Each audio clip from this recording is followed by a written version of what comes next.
Volgende wil ek bietjie gesels oor vriendskap.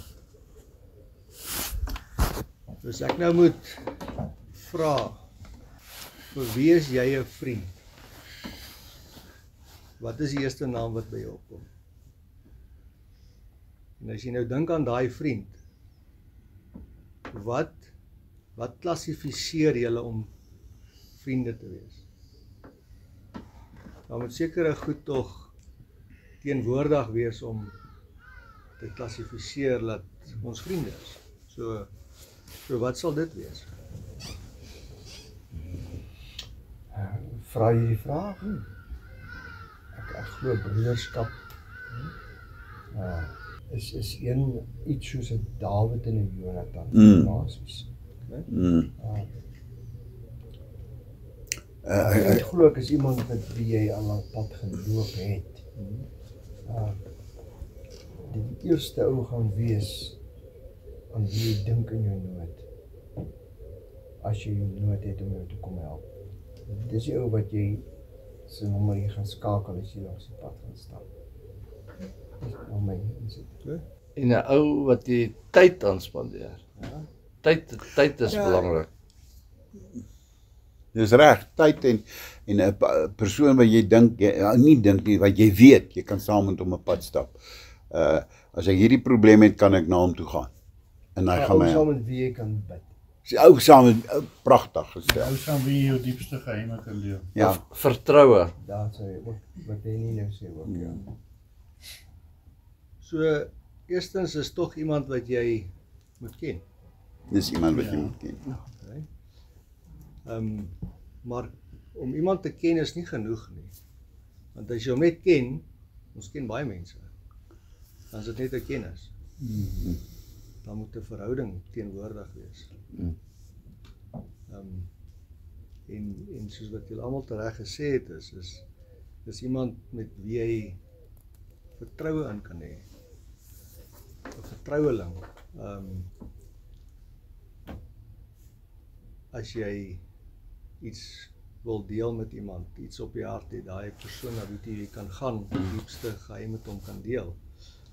Pieter, maar weet jy, ons het ook daar geleer, 'n vriend is wat jou kan ook in die skande bring, so iets, maar die Here sal jou nie, want jy kan altyd op die Here vertrou. Yes, ja.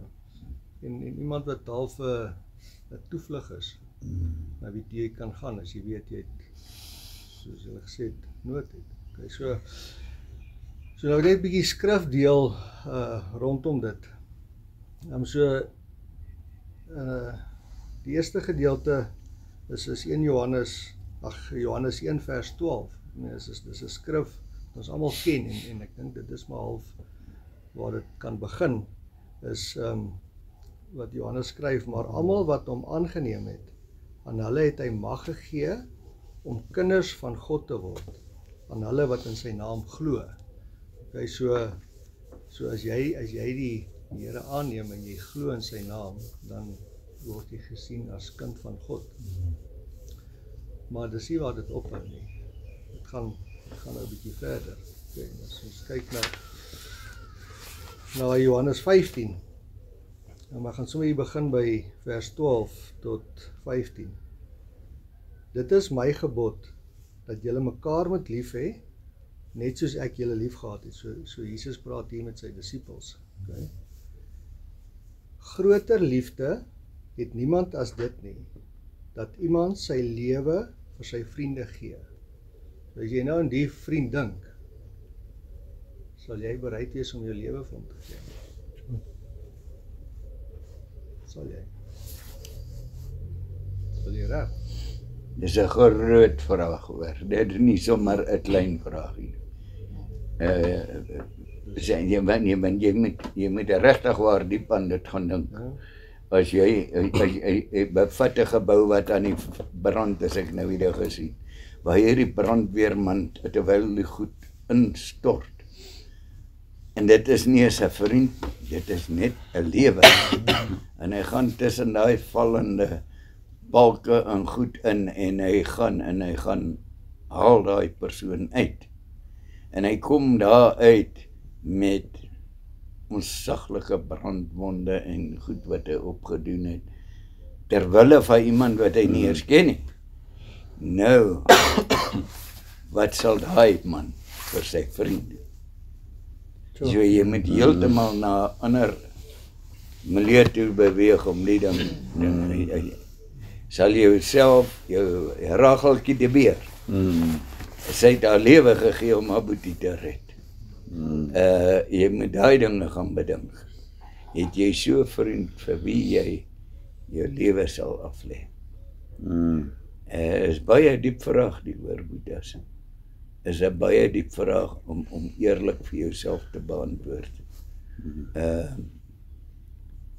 Ons het vandag maklike terugstap en sê, ek wens ek kon dit vir jou doen. Ek wens ek kan jou omstandighede verander. Ek wens dit. Jy sien jou Boeta ondergang. Onder finansiële druk, onder huweliksprobleme, onder wat ook al jy sien hier jou. En ja, dit is 'n groot vraag. Daai vriend moet jy kan raak sien. Het hy diep behoeftes. Watson het gaan sy lewe beëindig. Het ons dit raak gesien die dag toe hy uit hier gekrek het en oor die dinge wat in sy lewe gebeur. Hierdie leierfiguur, hierdie ou wat hy saam teruggegee, en die een van ons het eers raak gesien, dat Watson 'n swaar las gedra het nie. So is nie 'n maklike vraag om te beantwoord nie. So wat het Jesus kom doen? Jy.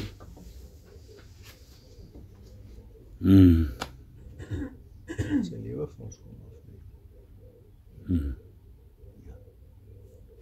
Wat 'n vriend het ons. Halleluja. Ja, Lukas.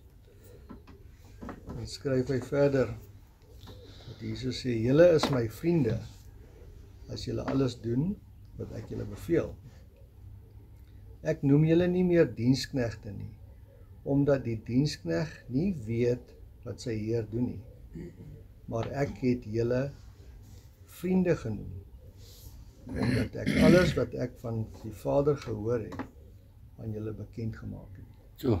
So nie net is ons kind van God nie, maar ons is Jesus se vriende ook. So hoekom sou ons sê ons is Jesus se vriend? Ons het nou gepraat oor jy moet om te geklassifiseer te word as iemand se vriend, moet julle mekaar ken. En julle moet 'n verhouding hê. So as ons kyk na Belangrik. As ons kyk na Jesaja 43. Dit was ook gister se vers op YouVersion gewees. Maar nou so sê die Here, jou skepper, o Jakob, en jou vormeerder, o Israel. Wees nie bevrees nie, want ek het jou verlos. Ek het jou by jou naam geroep. Jy is myne. Halleluja. So, ek glo, omdat Jesus ons geskep het en geformeer het, ken hy ons, want hy roep ons elkeen by die naam. En ons is syne. So ek dink, ons kan seker maar daai blokkie tik, sê, Jesus ken ons, want hy roep ons elkeen by die naam. En dan die volgende een is die verhouding gedeelte. So, hierdie gedeelte het, so lang terug het ek hierdie woord gelees, en ja, dit het net vir my so 'n bietjie diep geraak. Job 7, vers 17 en 18, wat Job skryf, wat is die mens, dat u hom so hoog stel, en dat u op hom ag gee, en dat u hom elke môre soek. En dit het net vir my uitgeskreef verhouding. Hoekom sal die Here jou elke môre kom soek? Hoekom sal jy jou vriend elke môre 'n WhatsApp stuur of hom bel of whatever? Want jy het welbehaag en jy wil tog hoor, hoe gaan dit met hom? Gaan dit goed met jou? So om te dink dat die skepper van die heelal jou elke môre kom soek, want hy wil met jou 'n verhouding hê. En dan Psalm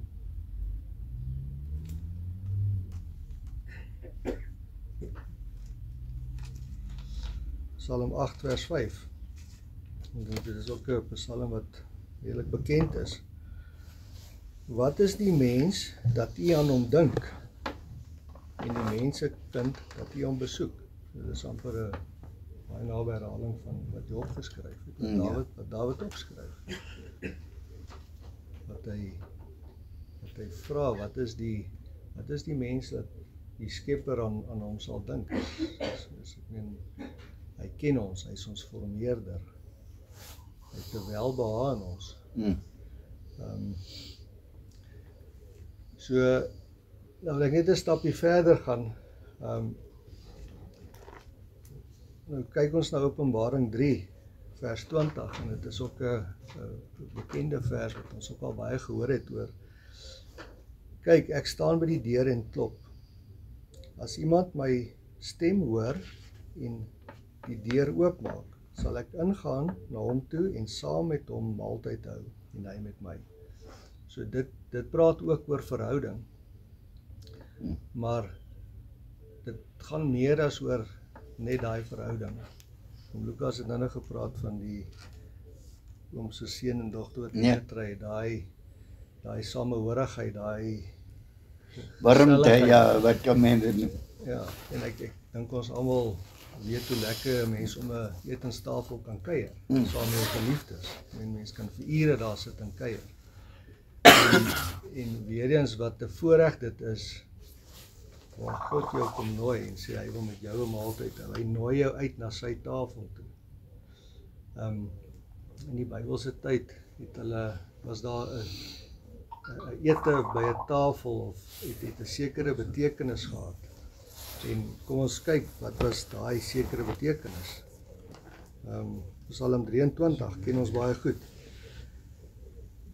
Vers 5 en 6, waar Dawid ook skryf, U berei die tafel voor my aangesig teenoor my teenstanders. U maak my hoof vet met olie, my beker loop oor. Net goedheid en guns sal my volg al die dae van my lewe, en ek sal in die huis van die Here bly lengte van dae. So hier praat hy van my beker loop oor. Hy praat van guns.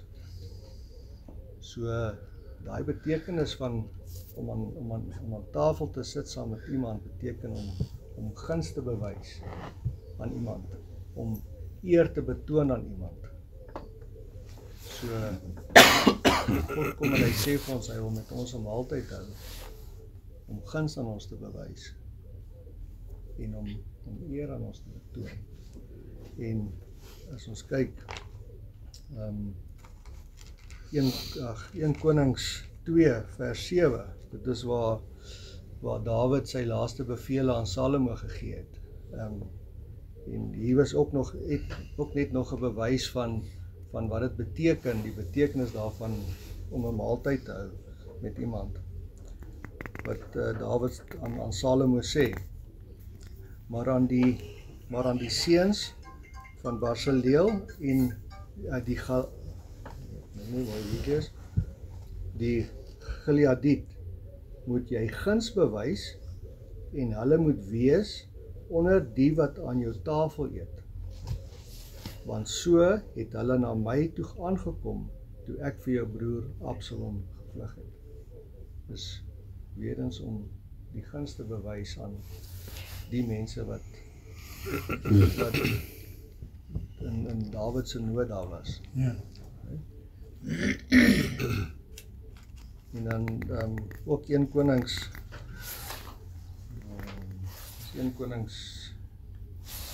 4 vers 27. En daardie bestuurders het elkeen in sy maand koning Salomo onderhou. So hier praat Salomo oor die mense wat hy nou maar saam met hom gereis het. En almal wat aan die tafel van koning Salomo kom, hulle het niks laat kort kom nie. So weer eens het dit gegaan oor daai guns wat aan hulle bewys is. Die voorreg wat hulle gehad het om saam met Salomo aan sy tafel te sit. So ek dink net vanoggend die voorreg wat ons het as kinders van God, eerstens om sy vriend te kan wees. En wat hy net kom en ons net kom en met ons verhouding wil hê en ons wil net aan ons guns wil kom bewys. Ek meen Jeremia 29 vers 11, ek weet wat ek vir jou beplan. Is net om te kan dankie sê vir daai voorreg, om net om te kan weet dat ons Jesus se vriend is en dat ons hom kan ken en dat ons 'n verhouding met hom kan hê en dat hy vir ons 'n toevlug is en dat ons op hom kan vertrou. Want ek meen mense gaan jou teleurstel. Jou beste vriend gaan jou teleurstel. Dis iets wat ek deur is nou die laaste ruk is seker die persoon wat ek gedink het my beste vriend is. Het my teleurgestel. En ek dink net daai verhouding en daai vriendskap wat ons met Jesus kan hê, moet 'n mens regtig koester. Om te weet hy sal jou nooit in die steek laat nie. Ja, prys die Here. Hy sal altyd daar wees. Hy is ons toevlug. Hy is die een op wie ons kan vertrou. Ek wil net afsluit met die liedjie wat ons almal ken. Ons het groot geword met daai liedjie. Okay. Ek het sommer nou 'n Frana se weergawe gevat.